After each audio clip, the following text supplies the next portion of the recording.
What's going on, folks? Today we are fishing another brand new lake. I've never been here before. We're actually taking out the manta ray. The reason being is I wanted the fish finder, and then I also want the ability to move a little quicker. I'm not going to sit here and yip and yap. I have no idea what to expect. Looks like there's a lot of good grass, so I'm probably going to throw a lot of weedless baits. Let's start moving and grooving. Let's see if we can pick off a nice big jumbo largie. Let's go.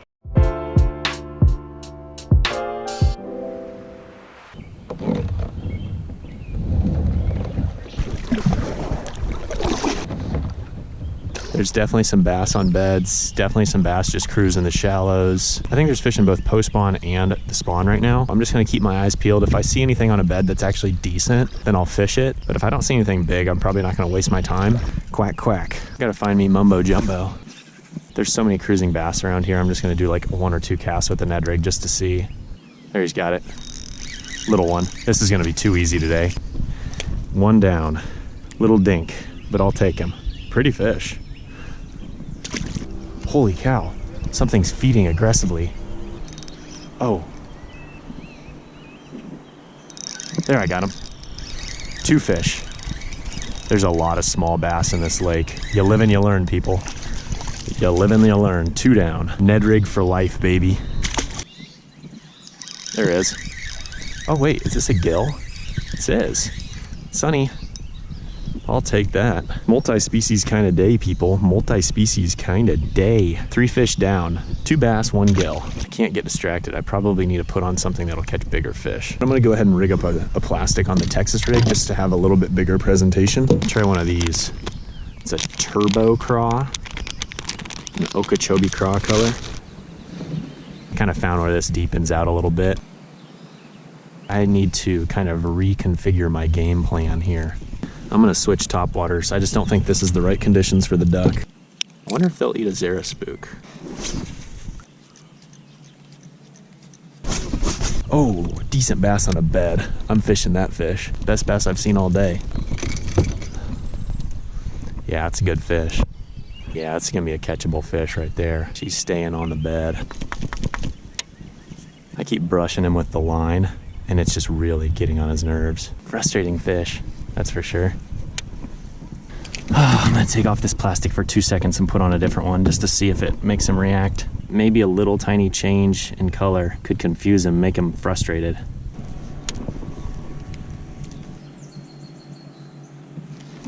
Got him. He slapped it. Best fish I've seen all day. He's not a giant, but whew, look how he ate that. Chomped it. Looky there, folks. Ain't much, but I tell you what, in this lake that's highly populated with small fish, I'll take it. Man, just changing the bait to a little bit different craw is all it took. See how long this fish is. He's a 16-incher. I'll take a 16-incher any day of the week, people. All right, buddy, go and get you some.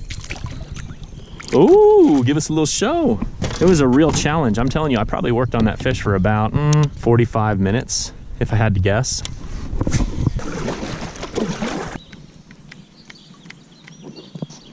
Oh, missed him. Finally had a bite on the fluke.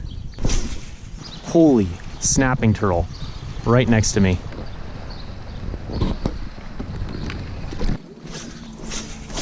Well, I gave the Zara spook the old college try, but does not seem to be the ticket.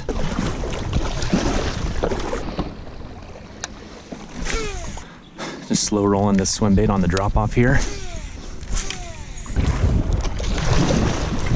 Oddly enough, the bite has really slowed down. I changed colors, Ned Rig.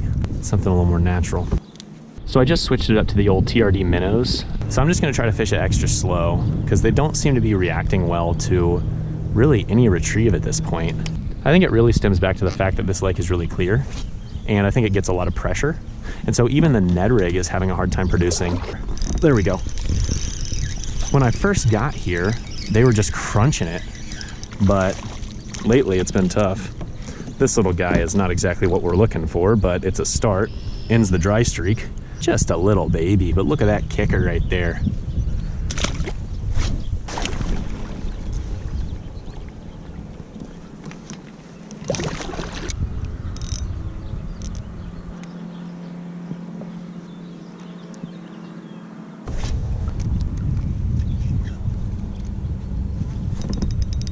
There we go. So what I did is I just cast it way down to that drop off and I just dead sticked it. And little hombre here was sitting on the drop. Drops from about, I don't know, 5 feet all the way to 20.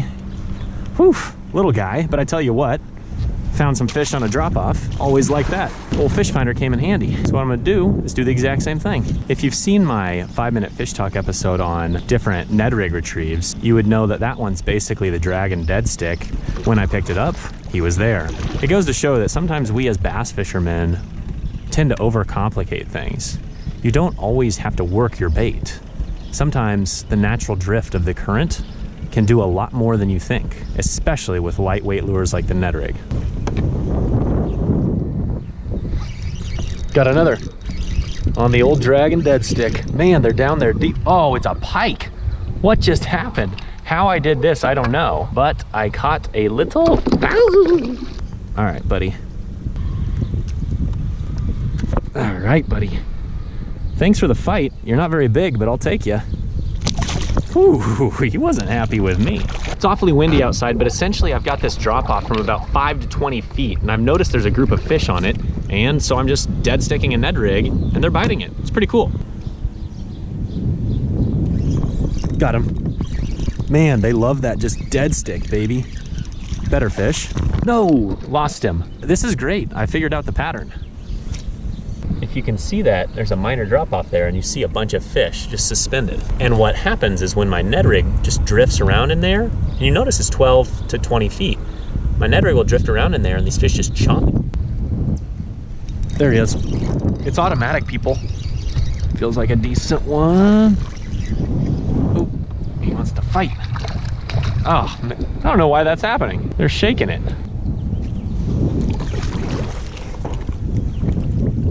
Got him. Oh man, they're jumping like crazy. All right, net job. All right. I know they're small, but guys, it's not necessarily about the fish in this situation. It's about the technique. I want you guys to learn about this Dragon Dead Stick technique. It's really killer in this situation, and I think this is such a great learning opportunity for people that have put themselves in situations like this where the fish are really inactive, but they're sitting on drop-offs and they're not really looking for you to present something really, you know, thoroughly. You just want something dead sticked. Lure positioning and boat positioning. If you can get those two things down, you're in great shape. Let's go find another drop-off and then let's head home.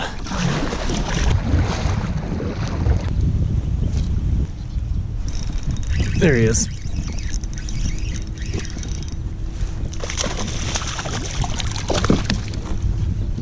Man, there's a lot of these fish in here.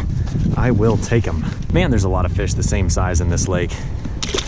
I love catching fish deep on a Ned Rig. I'm pulling fish out of anywhere from 15 to 20 feet of water on a Ned Rig, 1/15 ounce. All right, folks, that's it. Unfortunately, it was super windy out there, so I have a feeling my audio might have been a little bit iffy, but regardless, it was super cool being able to fish the drag and dead stick technique with a Ned Rig. I think that was pretty valuable for you folks to see. And make sure to stay tuned because I'm definitely gonna do more videos where I show off all the other Ned Rig retrieve techniques. But until then, if you wanna see what those are, you can actually click that video right there. It's got every single Ned Rig retrieve technique that you need to know. We'll catch you over there.